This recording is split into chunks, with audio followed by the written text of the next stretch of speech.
আসসালামু আলাইকুম প্রিয় শিক্ষার্থীরা, আমি আব্দুল্লাহ ইসলাম, ফরিদপুর মেডিকেল কলেজে ফাইনাল ইয়ারে অধ্যয়নরত।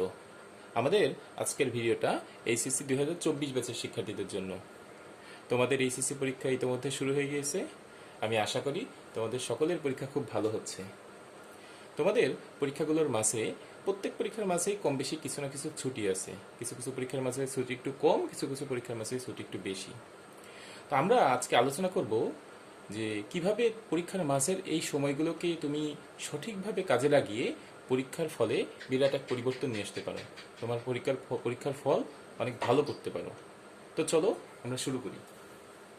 আমাদের প্রথম কৌশল হবে যে পরীক্ষাতে যে টপিকগুলো সবচেয়ে বেশি বার আসে সেই টপিকগুলো আমরা আগে খুঁজে বের করে নিব, যে পরীক্ষার জন্য কোনগুলো খুবই গুরুত্বপূর্ণ, কোন টপিকগুলো সবচেয়ে বেশি বার আমাদের পরীক্ষাতে আসে। আমরা আমাদের পরীক্ষার যে প্রশ্ন ব্যাংক আছে সেগুলো থেকে আমরা এটা খুঁজে বের করতে পারি যে আমাদের কোন টপিকগুলো সবচেয়ে বেশি গুরুত্বপূর্ণ, অর্থাৎ সবচেয়ে বেশি বার আসছে কোন টপিকগুলো। আমরা সেটা সবার আগে একটা লিস্ট তৈরি করব।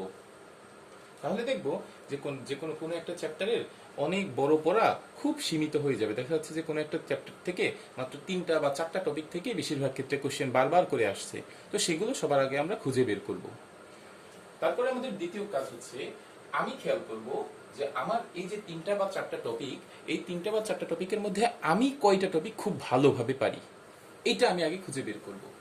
যে আমি সাপোজ আমার কেমিস্ট্রিতে ফার্স্ট পেপারে 4টা অধ্যায় আছে, 4টা অধ্যায় থেকে আমি খুঁজে বের করলাম সাপোজ আমার 10টা থেকে 15টা টপিক আমার বের হলো।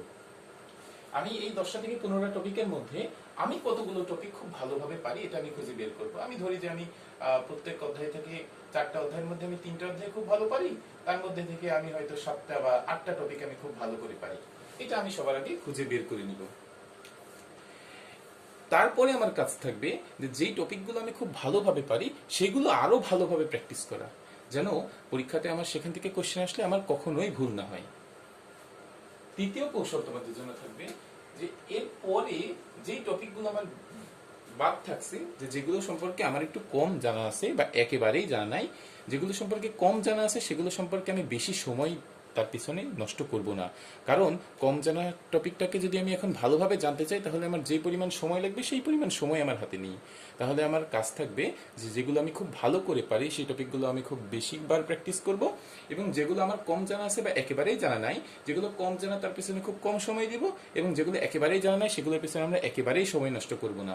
তাহলে আমার সেই সময়টা আমি বেশি পারার টপিকের পিছনে দিতে পারলে আমার পরীক্ষার ফলে বিরাট এক পরিবর্তন চলে আসবে ইনশাল্লাহ। আর সব শেষ কথা হচ্ছে, যে টপিকগুলো বারবার করে আসছে পরীক্ষা দিতে যাওয়ার আগে সেই টপিকগুলো যেন আমার কয়েকবার করে রিভিশন দেওয়া হয়ে যায়। তাহলে আমার পরীক্ষার হলে গিয়ে সেই টপিকগুলো আমার যদি হুবহু কমন আসে সেক্ষেত্রে আমি হুবহু লিখে দিয়ে আসতে পারলে আমার নাম্বার অনেক বেড়ে যাবে ইনশাল্লাহ। সর্বোপরি আমরা আল্লাহর কাছে সাহায্য চাই, আল্লাহ যেন আমাদের পরীক্ষা খুব ভালোভাবে সম্পন্ন করার তৌফিক দান করেন।